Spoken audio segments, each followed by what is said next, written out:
Wherever I travel around the world, obviously one of my jobs is to meet with government leaders. These meetings are important, but it means that I spend a lot of time with older people like me.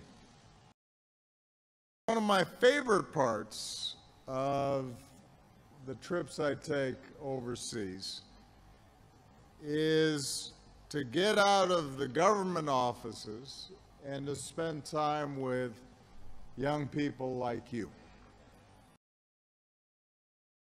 It's fun. It gives me incredible optimism about the future because all of you embody the energy. You make me hopeful about the future of ASEAN, hopeful about the future of the world, and so this region helped to shape me.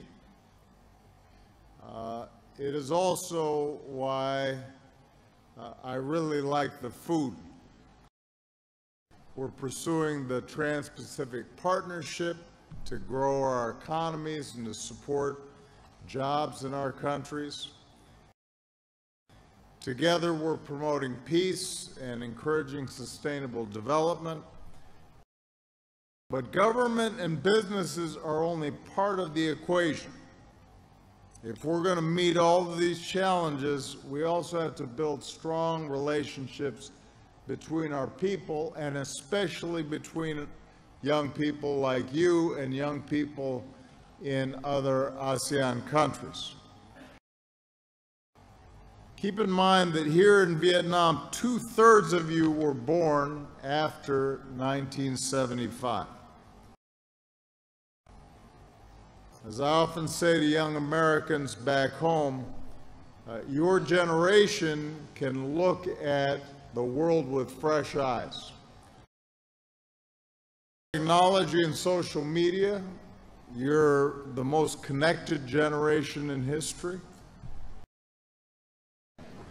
More than 30 million people in Vietnam, 1/3 of the population, are on Facebook. And we need your passion and energy and talents to tackle some of our biggest global challenges, whether it's the goal is to empower young people like you with the skills and the resources and the networks that you need to turn your ideas into action. Nearly 19,000 Vietnamese students studying in the United States right now are helping to bring back the kinds of skills and talents that Vietnam will need to continue to grow and develop. These efforts reflect our belief in you, in your ability to keep moving Vietnam forward. And you know, there's some incredible young people who are here who are great examples of the incredible talent and drive of young people in Vietnam today. So many of you, you're already showing that you can change the world to reflect our best values. You're showing that with determination and commitment and optimism and hard work, anything's possible. And that's why I'm so hopeful about the future between the United States and Vietnam, that our relationship will continue to grow deeper and stronger. But I'm also optimistic that you're going to be able to change the region and the world in so many positive ways. If you can keep your questions relatively short so that we can get as many questions as possible. and introduce yourself before you ask the question so we know who you are. Okay? As you know, one of the things that we're really emphasizing is entrepreneurship. The idea of people starting their own businesses, selling goods across borders, creating jobs, creating great products and services. And yesterday I had a chance to meet with a number of young Vietnamese entrepreneurs who are already starting to create digital platforms to sell goods, not just in Vietnam, but also overseas. It gives opportunities not just to big companies, but also to small companies to enter into the global supply chain. That will open up a lot of opportunities and create great confidence among investors here in Vietnam and U.S. companies who are interested in working with young people like you who may have a great idea. That we have the kinds of rules in place that make it easier for businesses to get to know each other. One of the things that we're doing with the Vietnamese government is constantly looking for opportunities for trade missions, for businesses to come and learn about what's going on. Suggestion that how can we have to strengthen the relationship between Vietnam and America? Okay. First of all, let me tell you that when I was your age, I was not as well organized and well educated and sophisticated as all of you. Whenever I meet with young people and they ask me this question, my most important advice is to find something that you care deeply about. Find something that excites you and put all your energy and effort into it. The path for everybody is different. Some people are very passionate about education. Some people are very passionate about medicine. Some people are passionate about business. And so there's no one path to ending up being a leader. People sometimes think that to be a leader you have to be a great you have to make great speeches, or you have to, be in politics. But you have to feel passionate about something. And one of the things that I always tell young people is don't worry so much about what you want to be, worry more about what you want to do. And what I mean by that is if you are passionate about your work, then naturally over time you are going to rise and people will admire and respect what you've done. But if all you're thinking about is, I want to be a member of the National Assembly, or I want to be very rich, or I want to be this, or I want to be that, then you pay less attention to the actual work in front of you. And most of the people I meet who are very successful in any field are people who just love their work. He didn't start off thinking, I want to be a multi-billionaire. He started off thinking, I really like computers and I want to find out how I can create really neat software. And, you know, people, I didn't start off thinking I wanted to be president of the United States. When I finally stopped fooling around and I wanted to get serious, what I decided was that I wanted to help people in low-income communities, poor people, have opportunity. And so because I was interested in the work, I started asking questions. Okay, how can I get more education dollars for these communities? How can I get better housing built in these communities? And I started asking questions about how could I have more influence?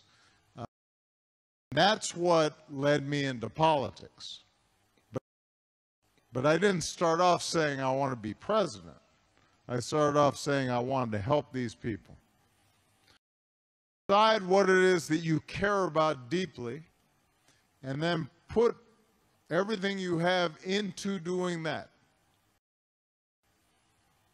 If you're interested in social media and you want to start a company, then focus on that. And if you get good at that, naturally you'll end up being a leader. And you'll have opportunities to do great things in the future. That is something that we've been trying to do for the past few years.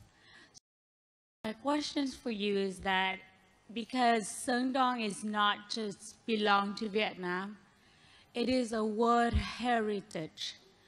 How would you, an American leader, a global citizen, preserve it? And you also mentioned that you would like to get back to Vietnam. If you have a chance to visit Sơn Đông, would you like to do it on foot, by trekking, or would you take a cable car? Well, I definitely want to go visit the next time I come.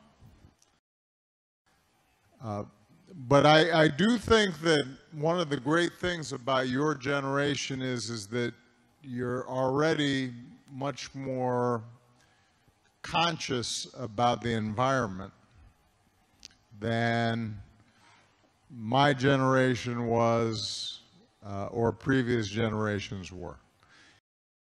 That's really important, not only to preserve beautiful sites in our countries, but also because economic development and the well-being and the health of your people and everyone around the world is going to depend on how we deal with some of these environmental issues. I think it's important to note, because if you think about Western industrial development, before we knew anything about climate change, they used enormous amounts of carbon energy. And it's not entirely fair then to say to countries that are developing now, oh, you have to stop because of climate change. But the problem is that if a country like Vietnam or China or India took the same development path that the West did, we're all going to be underwater. That's why we had this agreement in Paris to have all countries join together to deal with climate change. The United States, we have to do more. Countries like China that are large have to do more, but everybody has to do something. Now, the good news is I think that can happen. We have to think about beautiful areas that need to be preserved, and it could be a really, really big problem if we don't do something about it. So my question is that, as you said earlier, wisely in your initiative, and I know that you want to leave the White House very soon. So I'm wondering, when you leave, how do you come up with a plan to handle for the next president to, maintain this very good idea? Thanks. And I don't know everything that I'm going to do, but the one thing I do know I will continue to work on is developing young leaders in the United States and around the world. If you ask me what I'm most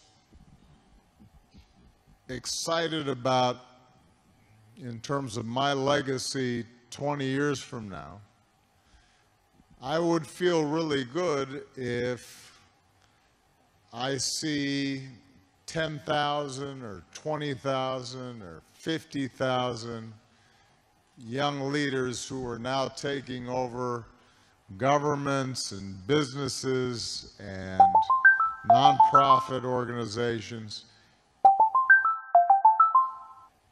and they now know each other from different countries, and they've worked together, and they've built trust, and they've built relationships. I see the world in 5 years. Some of you are going to be doing great things, and I'll be very excited to find out what you're doing. I suspect that I'm going to be doing the kinds of work that I've been doing all my life. In terms of American politics, I tend to be positive and optimistic about American politics. I think sometimes other countries look at our election system and we think, and people think, wow, what a mess. And sometimes our politics doesn't express all the goodness of the people, but usually, eventually, the voters make good decisions. So I'm optimistic that we'll get through this period, and one of the great things about the United States is that even when it makes mistakes, I think it's able to adjust and recognize our mistakes, and then we correct course and take different steps. So I think the best way to retain talent in any country is to make sure that talent is rewarded. And the way to reward talent is to have strong rule of law, to have a good education system, to have the ability to start a business relatively easily, to make sure that government policies, when it comes to taxation or when it comes to building infrastructure, that those policies are good ones, and so that people feel as if by staying here, this is the best place for them to make it. People usually don't want to leave their home countries if they feel like they've got opportunity in their home countries. The places that I think lose talent, where there's a lot of corruption, so no matter how hard you work, you always have to pay a bribe, or you've got to hire somebody's cousin to, to get a license to do something. I think people feel frustrated if there's not a good education system, because the truth is that not only do you need a good education, but then if you want to start a business, you've got to be able to hire people who also have a good education. Environmental issues are increasingly important. I mean, there are some countries where it's actually hard to recruit people because it's hard to breathe in some of the big cities. Interestingly enough, if you want the best talent today, you have to pay attention to quality of life issues and making sure that people can have clean air and clean water, and they're not being exposed to pollution that may cause cancer and things like that. I think that an agreement on paper is never enough. So there have to be systems in place to monitor what's taking place.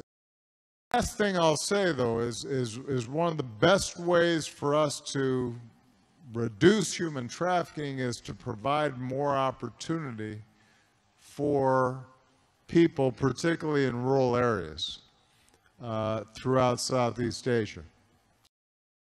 And if we can give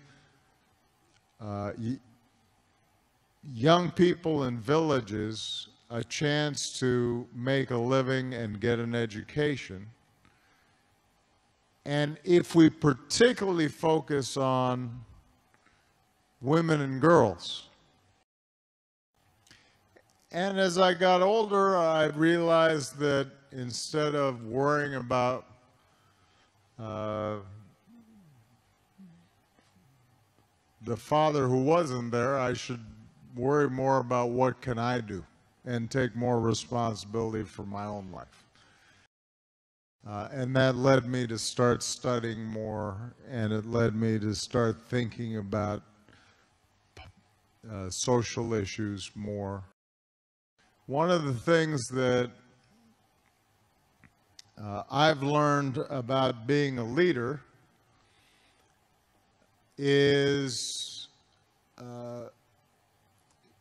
sometimes we think people are motivated only by money, or they're only motivated by power, but people are also inspired by stories. The stories they tell themselves about what's important and about their lives and about their country and about their communities. It's worthwhile to listen to other people and ask them questions about the stories that are important to them, because oftentimes you'll find their motivations, And uh, and you know when we come together to do important things, it's usually because we've told a good story about why we should be working together. When the declaration was made, there really was no United States. It was just a good story that they were telling about what could be. And then people were attracted to that story.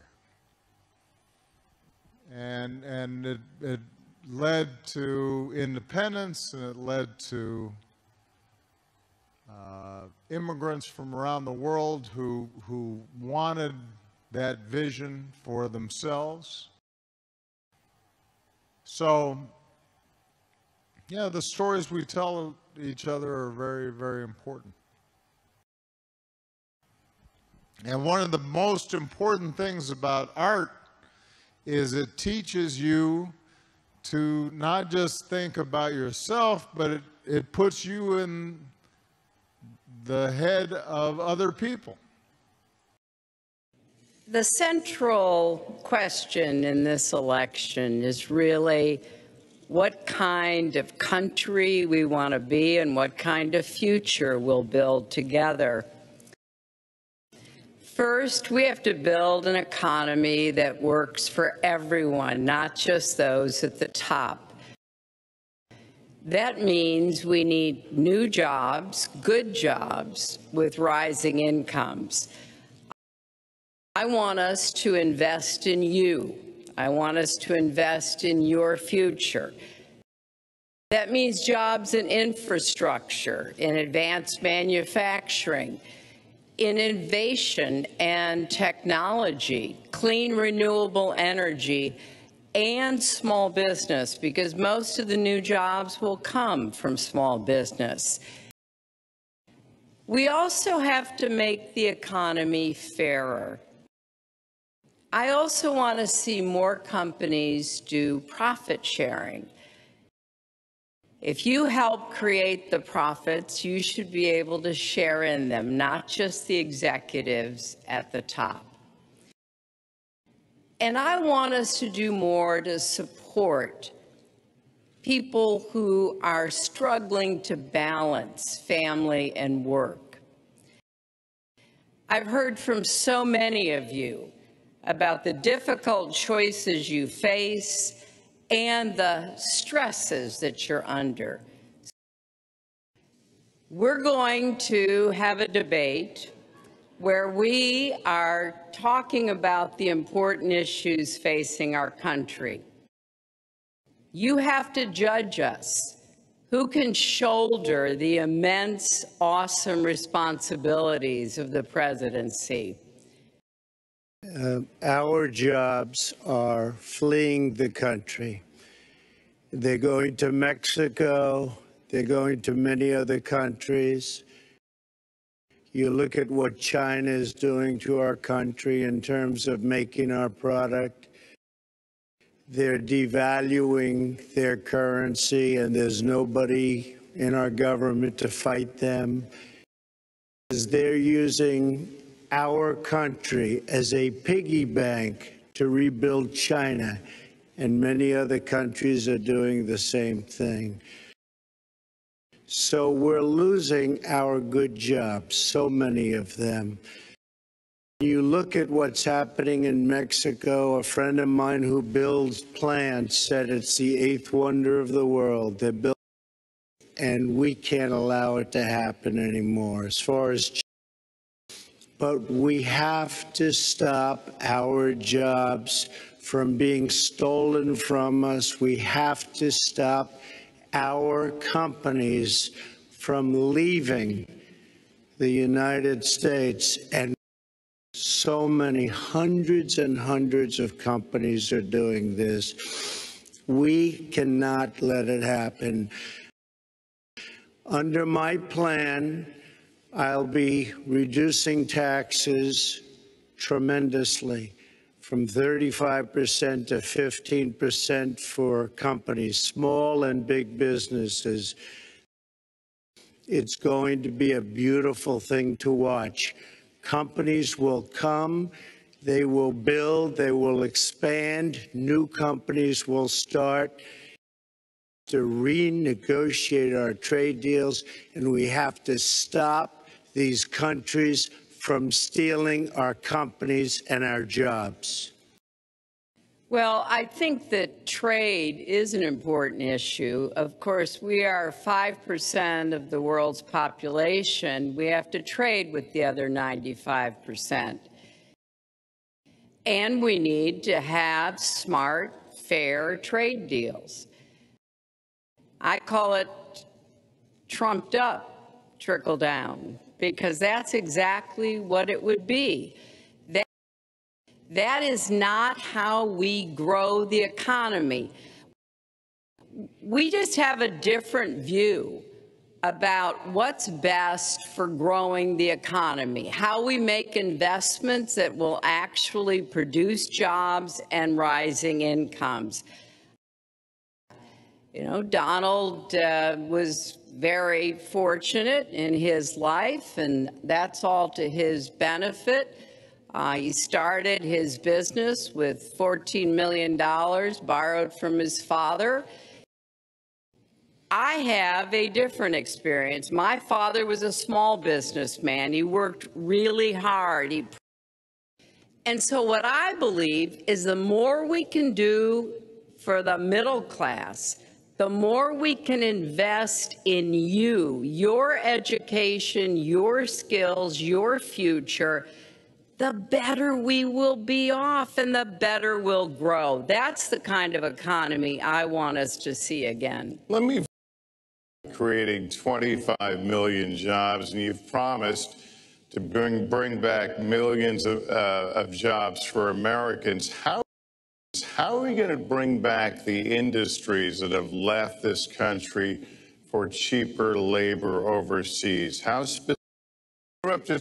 Secretary Clinton and others, politicians, should have been doing this for years, not right now because of what's happened to our jobs and our country and our economy generally. Is, look, we owe $20 trillion. We cannot do it any longer, Les. Well, the first thing you do is don't let the jobs leave. The companies are leaving.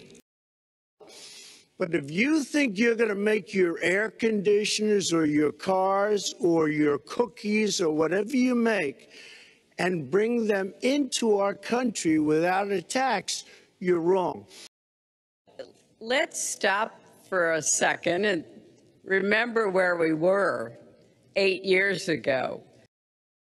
We had the worst financial crisis, the Great Recession, the worst since the 1930s.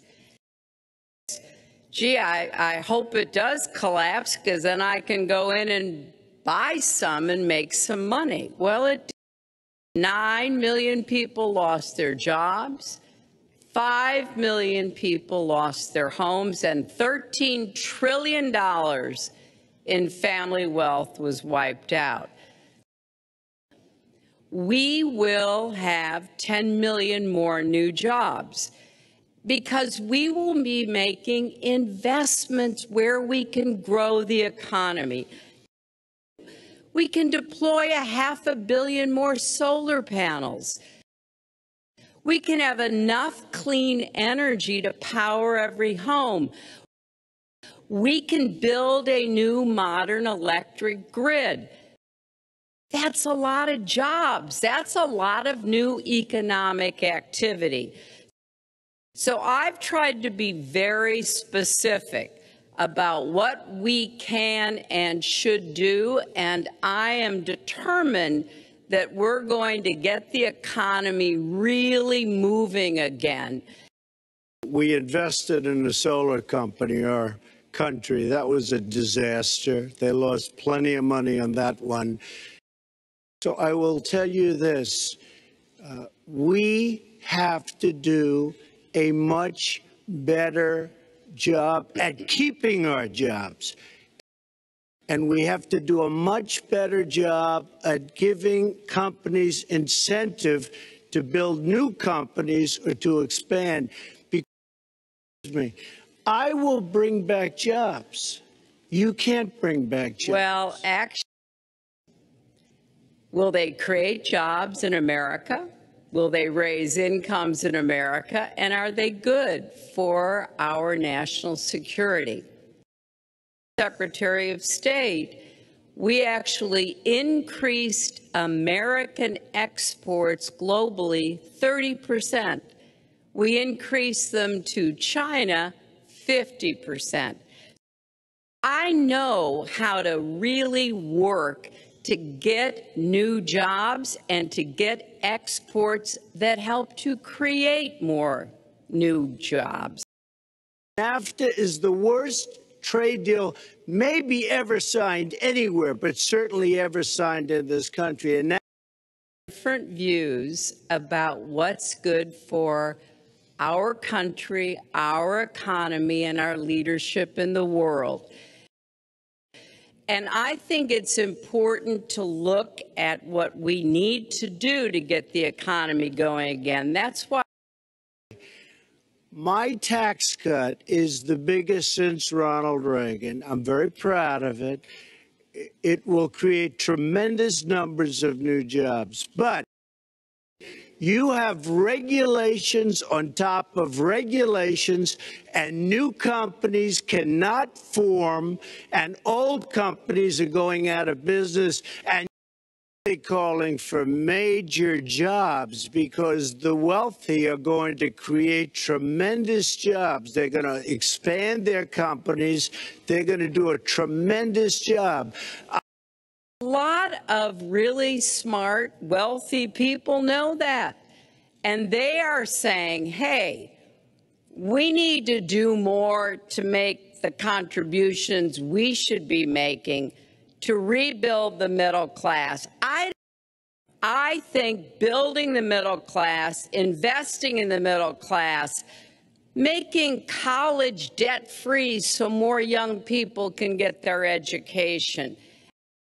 Those are the kinds of things that will really boost the economy. All talk, no action, sounds good, doesn't work, never going to happen. Our country is suffering because people like Secretary Clinton have made such bad decisions in terms of our jobs and in terms of what's going on. Now, look, Lester, we have a trade deficit with all of the countries that we do business with of almost $800 billion a year. Ask yourself, why won't he release his tax returns? And I think there may be a couple of reasons. First, maybe he's not as rich as he says he is. Second, maybe he's not as charitable as he claims to be.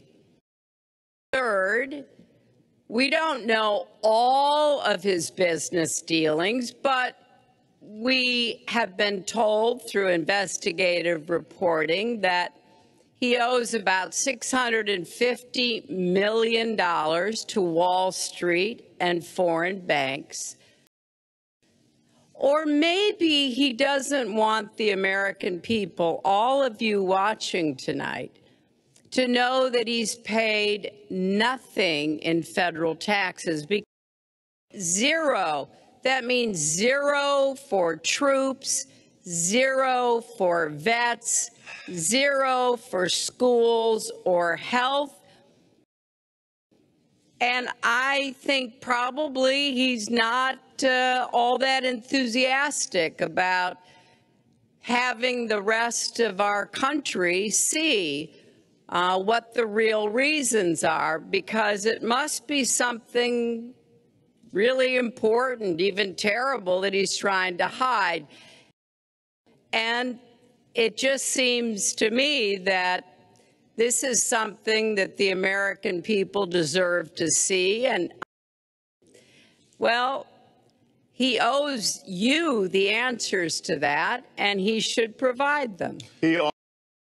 I made a mistake using a private email. That's for sure. And if I had to do it over again, I would obviously do it differently. But I'm not going to make any excuses. It was a mistake, and I take responsibility for that. I am very underleveraged. I have a great company. I have a tremendous income. Because it's about time that this country had somebody running it that has an idea about money. We have a country that needs new roads, new tunnels, new bridges, new airports, new schools, new hospitals, and we don't have the money. If your main claim to be president of the United States is your business, then I think we should talk about that. You know, your campaign manager said that you built a lot of businesses on the backs of little guys. And indeed, I have met a lot of the people who were stiffed by you and your businesses, Donald. And when we talk about your business, you've taken business bankruptcy 6 times. There are a lot of great business people that have never taken bankruptcy once. You call yourself the king of debt. Sometimes there's not a direct transfer of skills from business to government, but sometimes what happened in business would be really bad for government. Let's let Ms. And we need So, yeah, I to think be it's- very I do think clear it's time. about that. But I take advantage of the laws of the nation because I'm running a company. My obligation right now is to do well for myself, my family, my employees, for my companies. And that's what I do. And that's what this country should be doing. We build roads and they cost 2 and 3 and 4 times what they're supposed to cost. We don't have people that know what they're doing. When we look at the budget is bad to a large extent because we have people that have no idea as to what to do and how to buy. And we should be able to do that for our country. Well, we're well behind. I think that that's a very good question because I've heard from lots of teachers and parents about some of their concerns about some of the things that are being said and done in this campaign. And I think it is very important for us to make clear to our children that our country really is great because we're good. And we are going to respect one another, lift each other up. We are going to be looking for ways to celebrate our diversity. And we are going to try to reach out to every boy and girl as well as every adult to bring them in to working on behalf of our country. I have a very positive and optimistic view about what we can do together. Getting the economy to work for everyone, not just those at the top, making sure that we have the best education system from preschool through college and making it affordable and so much else. So that's why I hope that we will come together in this campaign. And I can promise you, I will work with every American. I want to be the president for all Americans, regardless of your political beliefs, where you come from, what you look like, your religion. I want us to heal our country and bring it together, because that's, I think, the best way for us to get the future that our children and our grandchildren deserve. I began this campaign because I was so tired of seeing such foolish things happen to our country. And my whole concept was to make America great again. When I watch the deals being made, when I watch what's happening with some horrible things, when I look at all of the things that I see and all of the potential that our country has, we have such tremendous potential, whether it's in business and trade, where we're doing so badly. I'm not proud of it. I apologize to my family. I apologize to the American people. I have great respect for women. Nobody has more respect for women than I do. And I will tell you that I'm going to make our country safe. We're going to have borders on our country, which we don't have now. Like everyone else, I've spent a lot of time thinking over the last 48 hours about what we heard and saw. And many Republicans and independents have said the same thing. What we all saw and heard on Friday was Donald talking about women, what he thinks about women, what he does to women. And he has said that the video doesn't represent who he is. And he has said that the video doesn't represent who he is. But I think it's clear to anyone who heard it that it represents exactly who he is. So, yes, this is who Donald Trump is. But it's not only women, and it's not only this video that raises questions about his fitness to be our president. So this is who Donald Trump is, and the question for us, the question our country must answer, is that this is not who we are. That's why, to go back to your question, I want to send a message, we all should, to every boy and girl, and indeed to the entire world, that America already is great, but we are great because we are good. And we will respect one another, and we will work with one another, and we will celebrate our diversity. These are very important values to me, because this is the America that I know and love. I am a person who has great respect for people, for my family, for the people of this country. So don't tell me about words. I apologize for those words.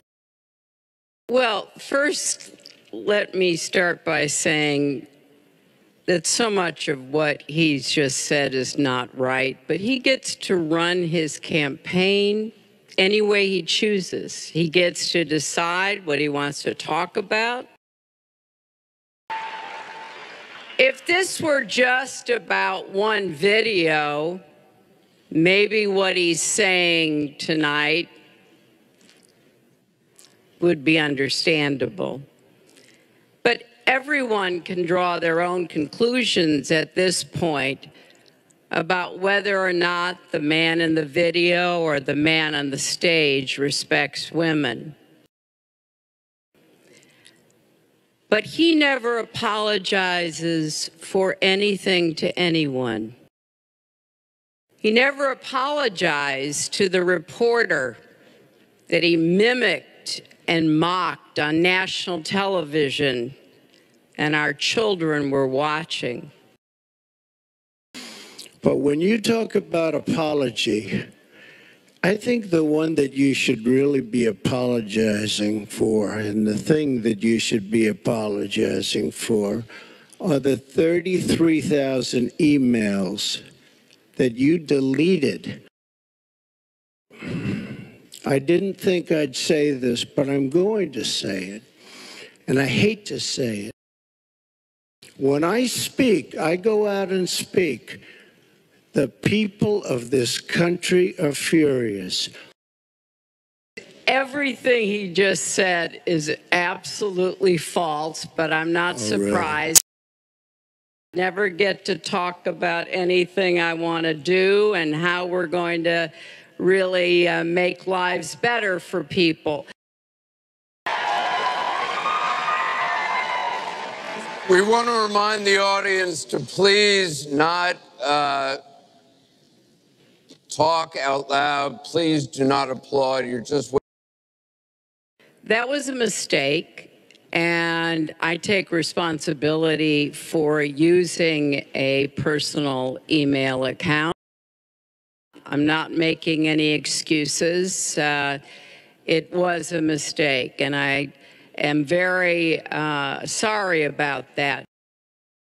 Obviously, as Secretary of State, I had some of the most important secrets that we possess, such as 33,000 emails deleted, and now she's saying there wasn't anything.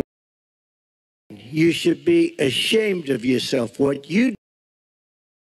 But, you know, let's talk about what's really going on here, Martha, because our intelligence community just came out and said in the last few days that the Kremlin, meaning Putin and the Russian government, are directing the attacks, the hacking on American accounts to influence our election. We have never in the history of our country been in a situation where an adversary, a foreign power, is working so hard to influence the outcome of the election. Believe me, they're not doing it to get me elected. They're doing it to try to influence the election for Donald Trump. Maybe because he has praised Putin, maybe because he says he agrees with a lot of what Putin wants to do, maybe because he wants to do business in Moscow. I don't know the reasons. Big difference between Abraham Lincoln and you. I think it would be great if we got along with Russia because we could fight ISIS together. She complains that Donald Trump took advantage of the tax cut. Well, why didn't she change it? Why didn't you change it when you were a senator? The reason you didn't is that all your friends take the same advantage that I do.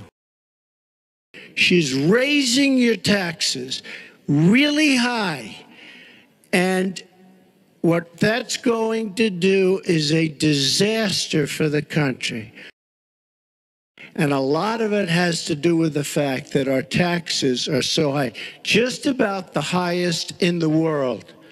And I'm bringing them down to one of the lower in the world. And I think it's so important, one of the most important things we can do. But she is raising everybody's taxes massively. I'm sorry I have to keep saying this, but he lives in an alternative reality.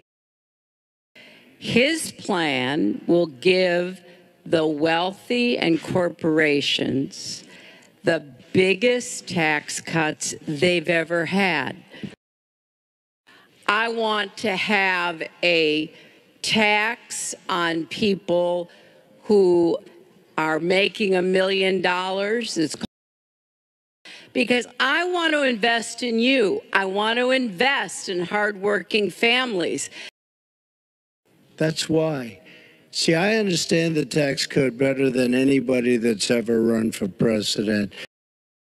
She talks about health care. Why didn't she do something about it? She talks about taxes. Why didn't she do something about it? She doesn't do anything about anything other than talk. With her, it's all talk and no action. When I was Secretary of State, I went around the world advocating for our country, but also advocating for women's rights. I worked very hard and was very proud to be reelected in New York by an even bigger margin than I had been elected the first time. If you were president, what would you do about Syria and the humanitarian crisis in Aleppo? Well, the situation in Syria is catastrophic. I will be a president for all of our people, and I'll be a president that will turn our inner cities around and will give strength to people and will give economics to people and will bring jobs back. We lost our jobs. We lost our money. We lost our plants. It is a disaster. And now she's been talking about it for years. As usual, she talks about it, nothing happens. She doesn't get it done. I have tried my entire life to do what I can to support children and families. I worked to make sure that kids with disabilities could get a public education, something that I care very much about. To making sure that every American feels like he or she has a place in our country. And I think when you look at the letters that I get, a lot of people are worried that maybe they wouldn't have a place in Donald Trump's America. You know, children listen to what is being said, to go back to the very, very first question. So first and foremost, I will do everything I can to reach out to everybody. Within hours, I said that I was sorry about the way I talked about that, because my argument is not with his supporters. It's a very effective way of communication. So you can put it down, but it is a very effective form of communication. I'm shocked to hear that. Well, it's not only my opinion, it's the opinion of many others. And I was very proud that when I told him what the city needed, what we needed to recover, he said, "You've got it," and he never wavered. He stuck with me. And I have worked, and I admire President Obama. He inherited the worst financial crisis since the Great Depression. That was a terrible time for our country. We have another audience question. Beth Miller has a question for both candidates. We are killing, absolutely killing our energy business in this country. Now, I will bring our energy companies back.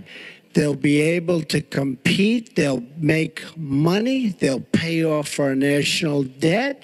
They'll pay off our tremendous budget deficits, which are tremendous.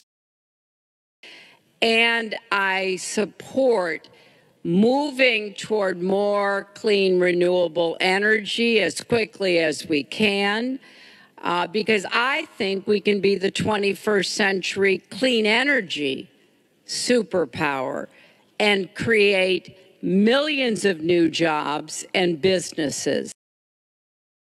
But I also want to be sure that we don't leave people behind. That's why I'm the only candidate from the very beginning of this campaign who had a plan to help us revitalize coal country. Mr. Trump, would you like to go first? I certainly will, because I think that's a very fair and important question. Look, I respect his children. His children are incredibly able and devoted, and I think that says a lot about Donald. I don't agree with nearly anything else he says or does, but I do respect that. And I think that is something that as a mother and a grandmother is very important to me. This is not an ordinary time, and this is not an ordinary election. We are going to be choosing a president who will set policy for not just 4 or 8 years, but because of some of the important decisions we have to make here at home and around the world, from the Supreme Court to energy and so much else. I've spent 30 years, actually maybe a little more, working to help kids and families, and I want to take all that experience to the White House and do that every single day. Well, I consider her statement about my children to be a very nice compliment. I don't know if it was meant to be a compliment, but it is a great. I'm very proud of my children. I will say this about Hillary. She doesn't quit. She doesn't give up. I respect that. You know,